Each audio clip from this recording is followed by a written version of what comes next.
Hey everyone, so I finally got the Motorola Razr Plus on July 6th. I was supposed to get it June 28th, but Motorola had some issues in the back, I guess. I called to see what the issue was, but they didn't really give me any information. So I didn't get any updates basically until 2 days before when they actually shipped it, and then received it 2 days later on Thursday, July 6th. So let's go ahead and open the box and see what's inside. So initially, the phone really does stand out. The color pops, it's a very bright color and it catches your attention. The leather in the back provides a nice soft feel and a different color to kind of give it like a two-tone in the back.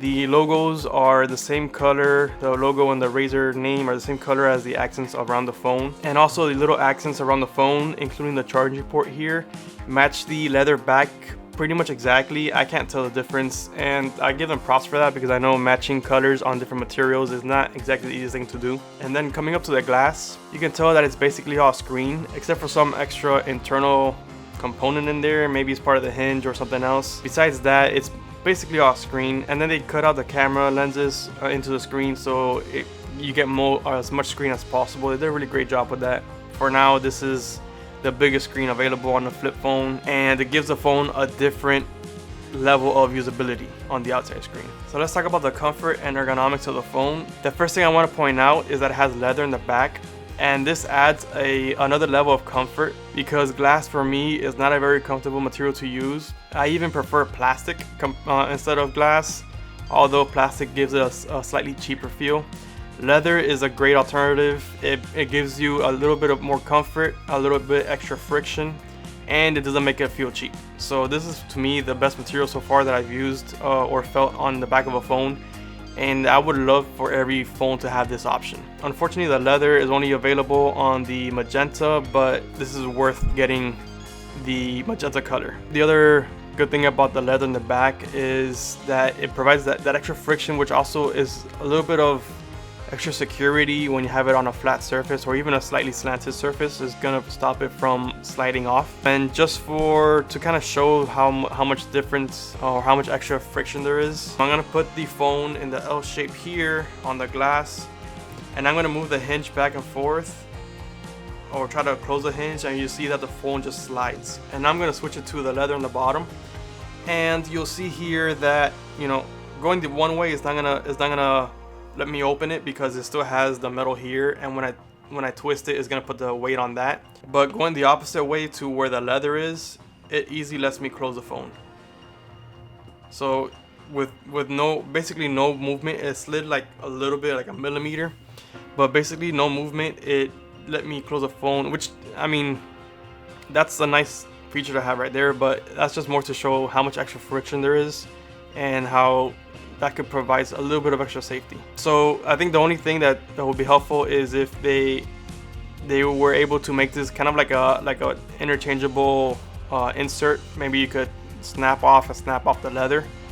That will help with any, you know, sort of anxiety in terms of longevity.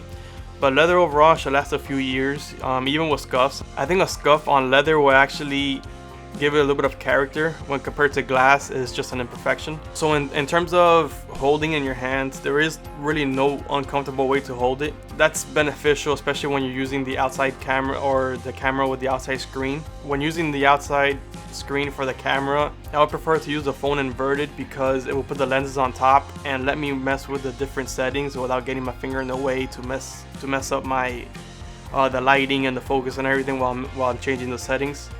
So this is the way I would hold it, and like this it's still comfortable. It's not as comfortable as if you were to hold it the proper way, but it's still very comfortable and it's not going to ruin your experience at all. So now let's move on to the hinge, and not in terms of quality, I'm not getting to that part yet, in terms of how useful it is and how it feels. From the closed position, there is a little bit of extra tension, which makes sense because that's kind of where the phone wants to stay closed, because in this position is going to be in your pocket and stuff. You don't want it to start flapping open.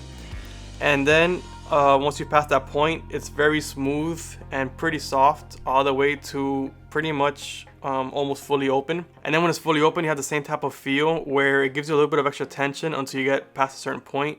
And again, this is because they don't want it to start closing on you like when you're using the phone, especially if you're using it like in bed or something. If it starts to close when you're using it like this, it'll get annoying. So overall, it's pretty smooth, like equal tension all the way across, except for those 2 points, which makes sense. It does have a little bit of play, but it's not it's not gonna affect the ability to use it like in the tabletop or flex mode.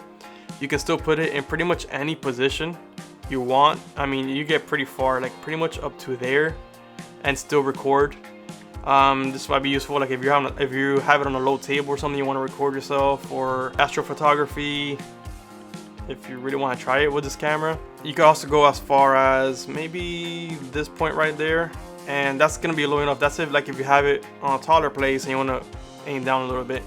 So you can still hold it there. You just can't move it because then it'll open up.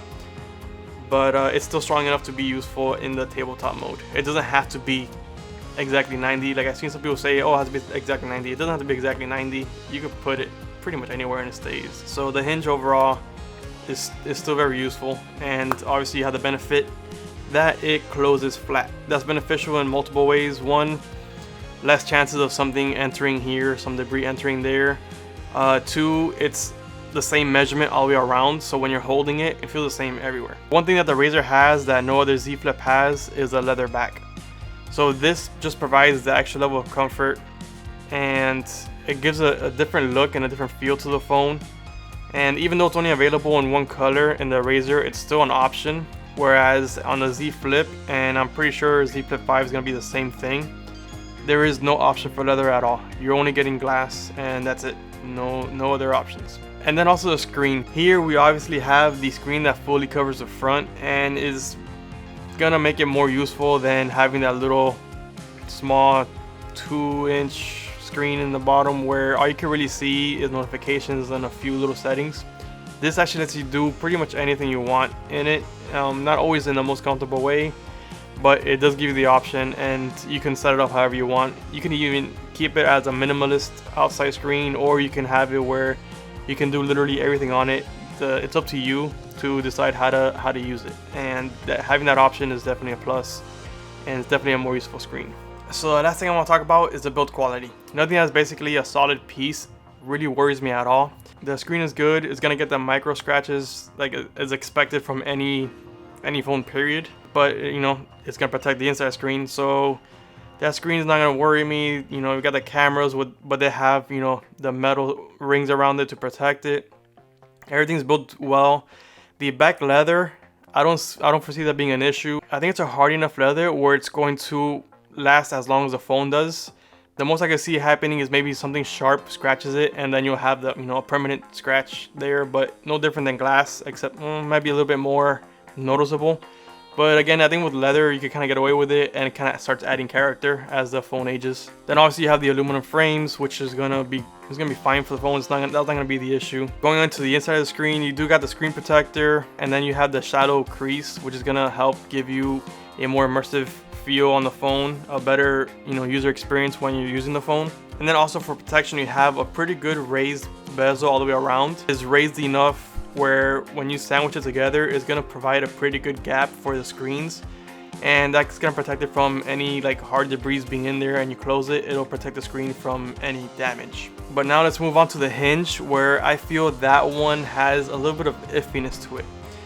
So the hinge obviously is a new style, is a great positive that, you know, it folds flat, but it does bring up some other things that kind of make me worry a little bit.